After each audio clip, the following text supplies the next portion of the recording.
Bonjour, bienvenue dans ce 12-13 en Franche-Comté, dans ce journal du midi. Vacances d'été, les colonies et les centres de loisirs pâtissent toujours du manque d'animateurs. La formation coûterait-elle trop cher? C'est une des pistes évoquées. La sécheresse, quel impact sur les cultures? Alors qu'une nouvelle vague de chaleur touche la région, les parcelles de maïs souffrent déjà du manque d'eau. En Haute-Saône, le monde agricole se mobilise. À la découverte de la roche de Vergisson, notre page été nous emmène aujourd'hui en Bourgogne, près de Mâcon, pour parcourir un site encore peu connu. De nombreux centres de loisirs et organismes de vacances peinent à recruter des animateurs pour encadrer les enfants. Un diplôme trop cher, des salaires trop bas pourraient expliquer ce phénomène. Lilia Aoudia et Guillaume Souda.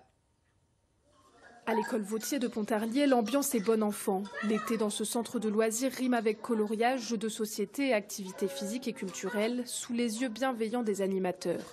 Parmi eux, Yuna, 21 ans. Grâce à son BAFA obtenu il y a maintenant 3 ans, elle a facilement trouvé son job d'été, payé environ 50 € par jour.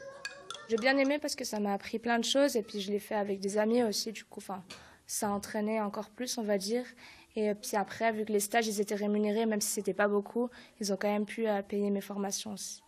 Le BAFA, c'est la formation obligatoire pour travailler en centre de loisirs ou en colonie de vacances. À travers des sessions de plusieurs jours ponctuées de stages, les candidats apprennent le métier et ses exigences. Mais cette formation a un coût, entre 500 et 1200 € pour les personnes en internat.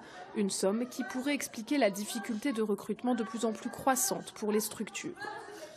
On doit en même temps penser une rémunération juste en tout cas et même un partage finalement de la valeur avec les salariés. Donc oui, on doit faire notre questionnement, on doit faire notre interrogation.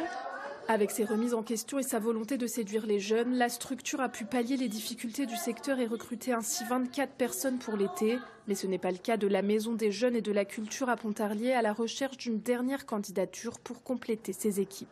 Oui, il y a des aides, des aides de la CAF, voilà, mais il reste quand même un coût pour cette jeunesse et puis voilà, qui n'est pas forcément accessible pour eux.